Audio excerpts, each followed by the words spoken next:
Bonjour. Dimanche 22 avril, Pierre Le Vigan. Nous sommes donc au soir du premier tour de l'élection présidentielle. On peut déjà en tirer quelques enseignements. Résultat de Hollande qui est à très bon niveau, entre 28 et 29%, plutôt 29%. Sarkozy assez nettement distancé puisqu'il est environ à 26%.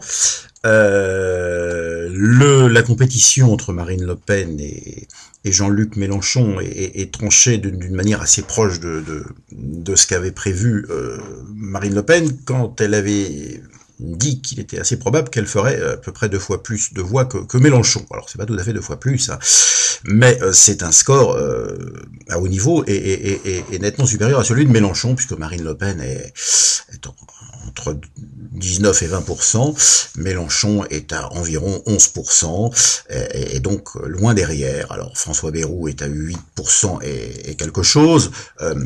Il est évident que son espace politique était faible, et si la campagne avait duré, on peut même se demander s'il n'aurait pas plongé encore plus, parce qu'à vrai dire, c'était assez peu lisible. Son positionnement était vraiment très peu lisible. Voilà.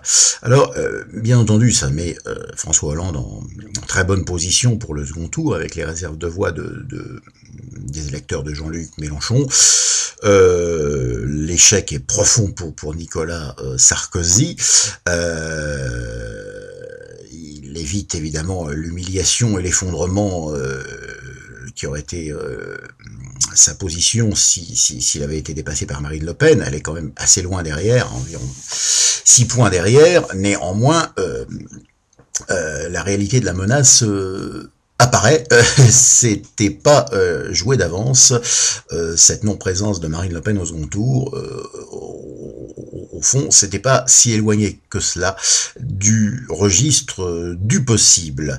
Alors, bien entendu, ce qui est assez clair, c'est que le vote populiste pour la candidate du Front National n'est pas du tout assimilable à un vote d'extrême droite. Ça va bien au-delà. Alors même si les hommes politiques tels qu'Alain Juppé et la plupart des hommes de gauche prennent soin de dire la candidate d'extrême droite, mais la réalité n'est évidemment pas de cet ordre, et c'est largement une opposition qui n'a pas de sens dans le registre droite-gauche tel qu'on l'entend habituellement.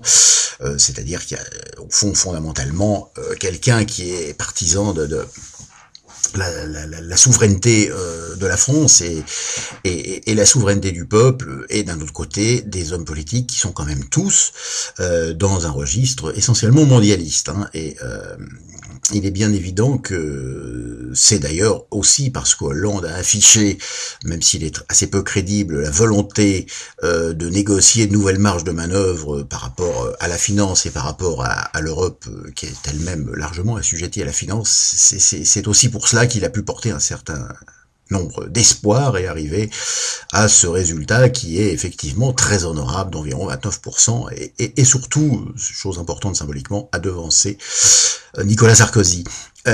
Bien, donc évidemment, il y a une responsabilité historique de Madame Le Pen, puisque bien au-delà du Front National, dont l'appellation est quand même assez peu adaptée à la réalité du projet politique qu'elle mène depuis maintenant plusieurs années, et depuis qu'elle est à la tête du Front National, il est évident que elle aura certainement tout intérêt à avoir une sorte à la fois de stratégie et de nouvelle terminologie qui serait de l'ordre d'un rassemblement du peuple de France, et non plus de ce Front National qui apparaît héritier de l'extrême droite, une extrême droite dont elle est sur énormément de points très éloigné, et c'est tant mieux, même si c'est aussi ce que certains lui reprochent, mais ce ne sont pas des gens qui sont à l'évidence en phase avec le peuple. Le peuple qui vote Marine Le Pen ne le fait pas pour des raisons qui relèvent de la vieille extrême droite, mais pour des raisons qui relèvent de l'aspiration à maîtriser son destin et à pouvoir se prononcer sur un certain nombre de sujets.